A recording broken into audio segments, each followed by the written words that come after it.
Comité Directivo Estatal del PAN de Chihuahua agradece por mi conducto, Pepe Rincón, secretario de Fortalecimiento Interno, el seguimiento y atención que le han dado al programa Raíces, Principios y Valores del PAN. La presidenta estatal, ingeniero Rocío Reza Gallegos, avaló y abrazó este proyecto doctrinario. Ahora, en su sexta edición, convertido en toda una realidad, que han llevado a cabo la Secretaría de Comunicación unida a la Secretaría de Formación y Capacitación, hemos hablado y profundizado sobre el valor y la defensa de la vida, de todas las vidas, la dignidad como valor supremo de la persona humana, las ideas y los valores del alma como nuestras únicas armas, el principio doctrinario de la familia. Nos hemos cuestionado y respondido sobre qué es el PAN. La semana pasada reflexionamos sobre la definición que don Efraín González Luna daba al PAN. Lo llamó humanismo político y estableció 4 pilares fundamentales, que ahora, en este programa, profundizaremos. Cabe aclarar que el pilar del humanismo y principio doctrinario del partido, la dignidad humana, ya fue abordado en la segunda sesión de Raíces, por lo que hoy ya nada más abordaremos los 3 restantes, o mejor dicho, los 3 sumantes. La licenciada Miriam Rodríguez, secretaria de Comunicación, abordará y dará lectura al pilar humanista y principio doctrinario, bien común. El principio de subsidiariedad lo abordará el licenciado Mario Alberto Duarte, colaborador de la Secretaría Jurídica. Finalizará esta emisión de Raíces la licenciada Abril Rubio, directora de afiliación, con el principio de solidaridad. Es momento de agradecer a todas y a todos los compañeros panistas, que nos han favorecido con su liderazgo solidario al aceptar la invitación a participar en estos programas acertadamente llamados Raíces, Principios y Valores del PAN. Todo el material de cada emisión lo encuentra en la página del Comité Directivo Estatal para su consulta. Sin embargo, también las Secretarías de Capacitación y de Comunicación se reiteran a sus órdenes, por si desean alguna copia de cualquiera de las emisiones. Reiteramos, la doctrina no lo es todo, pero todo sin doctrina es nada. El PAN tiene identidad, tiene alma fundacional y cuenta con un proyecto que le sirve a México. Iniciamos pues con los pilares del humanismo político. Por su atención, muchas gracias. Bien común. Acción Nacional tiene como principio doctrinal la primacía del bien común sobre los intereses personales o de grupo, lo cual no es solamente la suma de las individualidades, sino el desarrollo de la persona dentro de la comunidad en la que vive, de modo que pueda solventar sus necesidades, tanto materiales como espirituales, pero siempre dentro del marco de la vida social, de modo que el bien común es el conjunto de condiciones materiales y culturales que le permiten al ser humano desarrollarse plenamente en todo lo que es como persona, en su cuerpo, alma, inteligencia, voluntad, afectividad y socialidad. Dado que la formación del ser humano no puede estar sujeta a su propia individualidad, sino también a su relación con otras personas. Por ejemplo, para que haya vida, 2 seres humanos en origen individuales debieron relacionarse para que de esa relación surgiera otro ser humano, de modo que el núcleo de la misma sociedad llamada familia se desenvuelve en el marco de la relación entre 2 individuos, que de no hacerlo no habrían forjado una familia.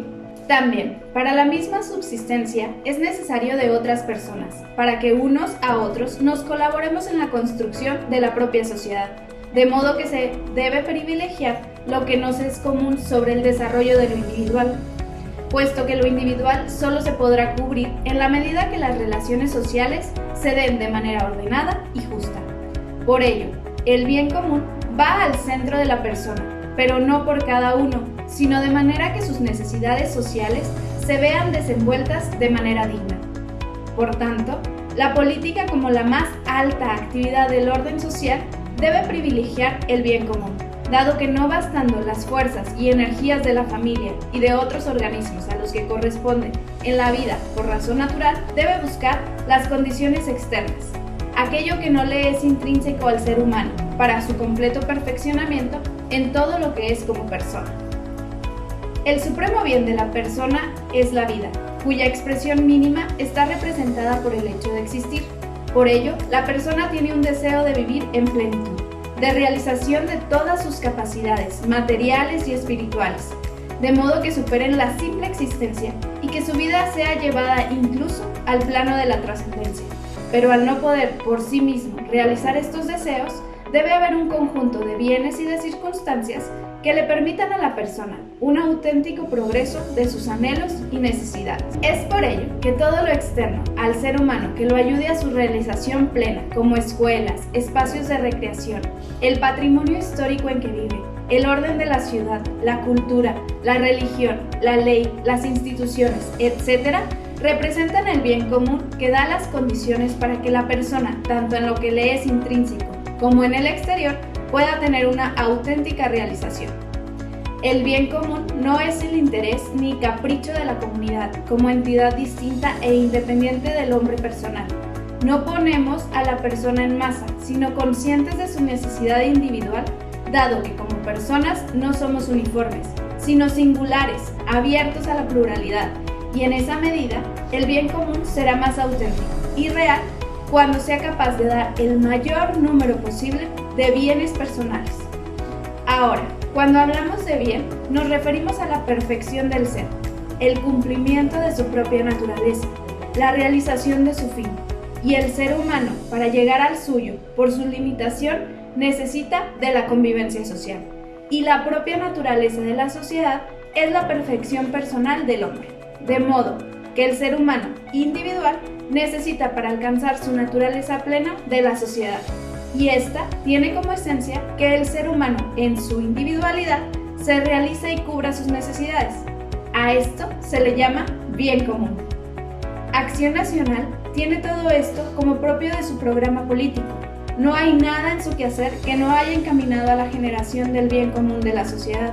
Hoy, más que nunca, en donde la persona se ve desdibujada ante tanta tormenta de ideologías que provocan que confunda su fin último y su propio origen, en Acción Nacional asumimos a la persona y su propio fin trascendente, que para alcanzarlo necesita de los bienes temporales que lo preparan y lo construye su más alto anhelo y su propio ser en totalidad. Mientras en otros partidos a la persona se le ve con fines que no le construyen auténticamente su ser, como por ejemplo ver a la persona como votos o a la pobreza sin ver a personas necesitadas, donde se limita el fin último de la persona al fin temporal y material, da como consecuencia que la vida sea vista muy limitada y desdibujada, de modo que como se define como temporal y finita, se puede manipular y controlar a la voluntad de otro.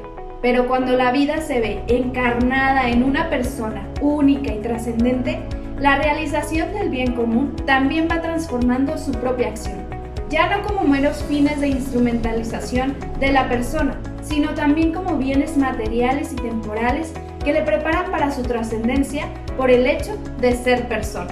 Para Acción Nacional, el bien común no solo es un discurso, sino sobre todo una acción concreta, porque cuando hablamos de los fines trascendentes y de los fines temporales que definen a la persona, hablamos de que necesitamos de calles para llegar a nuestra familia, necesitamos parques para ejercitar o recrear, de teatros donde se cultive la cultura y el arte, de monumentos históricos que nos den identidad histórica con nuestra ciudad, de templos donde las personas expresen su fe, de hospitales que nos den salud, de instituciones que nos ayuden a forjar nuestro patrimonio, de símbolos patrios que nos identifiquen como mexicanos, nuestro folclore que nos recuerda nuestras tradiciones. Bien común es la política porque la política busca el orden social en torno a la persona. Y también el fin de la política es el bien común porque ordena a los individuos en objetivos comunes, que es el de su plena realización como personas.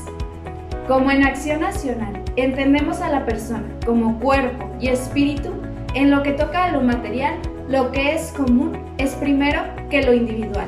Es decir, es más importante que haya una escuela que una casa, pero como siempre tendremos a la persona como centro de toda la acción, es importante que haya la escuela, donde se da educación para personas, pero también la casa donde habiten. Pero en lo espiritual, primero estará la persona, por ejemplo, la libertad y la igualdad. De modo que cuando hablamos de la primacía del bien común sobre los bienes individuales, hablamos solamente del plano material, de lo finito. Por tanto, el bien común no puede aplastar el bien espiritual de la persona. En cuanto haya una concepción de la persona con dimensión espiritual, es posible la justicia social real. O se niega la justicia en nombre de la libertad, o se niega la libertad en nombre de la justicia. Y nosotros asumimos a la persona en su dimensión espiritual. Por tanto, el bien común siempre respetará la dignidad de la persona, y aún más la hará centro de todo lo que sea común para la sociedad. La subsidiariedad significa la intervención complementaria y auxiliar de las estructuras sociales superiores a favor de los individuos y de las pequeñas comunidades. Niega la primicia de cualquiera de las dos dimensiones de la persona humana, la individual y la colectiva. Su función primaria es ordenar las relaciones entre grupos sociales, entre ellos y con el Estado. Esto supone que el Estado no debe intervenir en asuntos que pueden resolver los propios particulares, lo que pueden realizar con su propio esfuerzo y determinación. Ni tampoco se debe de quitar lo que los particulares o los grupos menores pueden hacer por sí mismos, para darles a grupos más grandes, ya que esto atenta contra el bien común, crea desequilibrios políticos y desalienta la participación. Esto porque lo que generaría de no ser subsidiarios, al respetar el quehacer propio de los individuos y de grupos menores, podría generar un paternalismo nocivo que genera la dependencia del Estado y de grupos mayores. De modo que si un grupo, una familia o una persona puede desarrollar su propia actividad, el Estado no debe intervenir para ayudarlo en lo que podría hacer por sí mismo, ni tampoco en el abandono de lo que no puede hacer por sí mismo. Por ello, como humanistas no estamos a favor de un Estado todopoderoso que absorbe todo y que no genera que las personas puedan ser creativas y con iniciativa, por lo que destacamos la superioridad de la persona en relación con el Estado. Esto nos lleva a determinar que entre el Estado y la persona debe haber una relación de cooperación y ayuda, sin invadir los espacios de acción y ámbitos de competencia. Por ejemplo, como la familia o una persona por sí misma no pueden garantizar la seguridad, el Estado asume esta función para de modo coactivo hacer valer la seguridad, pero sin embargo, el Estado no puede intervenir en la educación moral de los hijos, dado que compete a la propia familia darlo. Cuando un particular o una sociedad menor estén incapacitados para realizar una función que le corresponde, es correcto que una mayor acuda en su auxilio, pero solo en lo que recupera su capacidad, para jamás cancelar la iniciativa y la responsabilidad de las personas y de los grupos. De modo que este principio cuida a las personas de los grupos mayores para no exceder su participación y ayuda, que podría provocar un atentado contra su propia dignidad, al quitar su capacidad o al asumir responsabilidades que no le corresponden. Toda familia, grupo, asociación y cada persona tiene algo original y novedoso que puede aportar a la comunidad, porque en la singularidad de la persona se abre la posibilidad de aportar algo que nadie más pudiera. La ausencia o el inadecuado reconocimiento de la iniciativa privada, incluso económica, y de su función pública, así como también los monopolios, contribuyen a dañar gravemente el principio de subsidiariedad. A la actuación del principio de subsidiariedad corresponden el respeto, la promoción efectiva del primado de la persona y de la familia, la valoración de las asociaciones y de las organizaciones intermedias en sus opciones fundamentales y en todas aquellas que no pueden ser delegadas o asumidas por otros. El impulso ofrecido a la iniciativa privada a fin de que cada organismo social permanezca con las propias peculiaridades al servicio del bien común. La articulación pluralista de la sociedad y la representación de sus fuerzas vitales. La salvaguarda de los derechos de los hombres y de las minorías. La descentralización burocrática y administrativa. El equilibrio entre la esfera pública y privada con el consecuente reconocimiento de la función social del sector privado. Una adecuada responsabilización del ciudadano para ser parte activa de la realidad política y social del país. Por ello, Acción Nacional como parte del sistema político en México no podría asumirse como un partido que busque el absoluto poder, sino que busca ser promotor de valores y de principios que le den a la persona su justo lugar, su auténtico desarrollo y su permanencia en la comunidad de manera ordenada. Si bien como sociedad buscamos el bien común, en la suma de las individualidades, para el respeto del desarrollo de la persona. Con la subsidiariedad se protege que este desarrollo sea siempre respetando la dignidad humana, así que se convierte en un principio que custodia a los demás para darles el justo orden y el respeto entre el individuo y entre grupos sociales mayores. Solidaridad. Don Manuel Gómez Morín vio con claridad que el punto de partida de la solidaridad es la realidad del dolor, del sufrimiento humano, pero de los evitables. Y la solidaridad es la respuesta, primero de la conciencia y luego de la inteligencia orientada por la conciencia, de capacidad técnica y de sentido moral, de pericia y de compasión, de despliegue de las potencialidades sociales de la caridad. Si se habla de bien común, en donde se realiza la persona en su relación con los demás y donde la sociedad busca que el ser humano sea pleno, en la solidaridad encontramos el principio en el cual la caridad entra en este objetivo. No solo con programas sociales que persiguen fines muy bien definidos, sino que la solidaridad es una virtud por la que los males evitables se busca por todos los mecanismos posibles que no se realicen. Hablamos de los males producidos por otras personas que por el hecho de tener conciencia y voluntad busca que se modifique la decisión que va a afectar a otros. De modo que no solo es reparar los males sino evitarlos. Es decir, ser solidarios no es simplemente repartir una despensa cuando hay pobreza en una zona, sino que se busca que las personas no vivan más en la pobreza, generando oportunidades de desarrollo. Se evita que una fábrica contamine el medio ambiente regulando con leyes su producción. Se evita que haya personas que les quiten su patrimonio a otros, generando empleo y con programas de seguridad. También si hablamos de solidaridad, debemos entender la promoción de la igualdad y del desarrollo justo entre las relaciones sociales. De modo que una vez que estemos juntos varios individuos, vivamos con sentido de justicia y de caridad entre nosotros. Así que todos los vínculos que se unen a las personas y que conforman una sociedad sean en la medida del sentido de justicia y de igualdad para el auténtico desarrollo de la persona como tal. La solidaridad nos hace hacer una sociedad más justa y equilibrada, dado que reconocemos nuestra historia y la responsabilidad que tenemos dentro de la sociedad en que vivimos. No podemos solamente cubrir necesidades de olvidarnos que tenemos enfrente a una persona.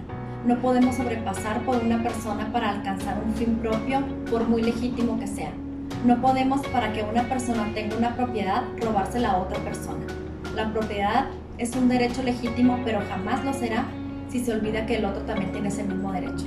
De modo que la solidaridad nos hace convivir en sociedad, pero con implicación del sentido ético y de la corresponsabilidad que nos elimina del egoísmo y nos abre al don de dar de nosotros para que el otro también tenga y pueda cubrir sus legítimas necesidades. Evitar los dolores evitables también significa que quien sufre por no vivir en condiciones que su dignidad reclama, como el padecer hambre, estar en soledad, sin amor o en circunstancias que atenten contra su dignidad, todos los esfuerzos políticos y sociales se deben encaminar a permitir que ya no se continúe y que por su dignidad sea respetada y por tanto en condiciones que corresponden por el hecho de ser persona. Mientras haya un niño que trabaja, una familia que llora de hambre, un sueño sin cumplir, una persona privada de su libertad injustamente, una propiedad en manos de un extraño, mientras existan condiciones que no permitan que los demás se expresen en libertad y que sean reconocidos sus derechos, la política aún estará en deuda y deberá apegarse más al sentido solidario de la acción, que esos dolores que existen se eviten, para que la sociedad viva con mayor justicia, para que la caridad sea auténticamente el camino más ancho para que la política transite. En Acción Nacional debemos asumir con absoluta firmeza en toda su acción que hay dolores físicos y espirituales que miles de personas sufren y que podrían y deberían no estar sufriendo. No podemos estar tranquilos mientras haya dolor en alguien que podría no estarlo padeciendo y que quizá lo padece por otro porque otro así lo decidió. Mientras estemos en esta brega de eternidad, nos iremos topando con sufrimientos evitables, con injusticias y causas desiguales. Y es ahí donde tendrá sentido verdadero que existe el PAN para asumir causas como propias, tanto las que aún no existen para que no lleguen y las que ya están para que sean erradicadas. Acción Nacional tendrá siempre en su hacer que ninguna persona vive en condiciones que atenten contra su dignidad, que cuando esto ocurre se produce el sufrimiento y ese es evitable, por estar dentro de la voluntad y las condiciones de los seres humanos. La solidaridad nos abrirá a la responsabilidad que tenemos unos de otros de no ver al otro solo como un ser vivo más, sino verlo como una persona y asumir en mi propia carne sus sufrimientos y poder salir adelante con un desarrollo equitativo y justo, con sentido de bien común y con estructuras sólidas que no vuelvan a lastimar a nadie, para generar un país mejor y más humano.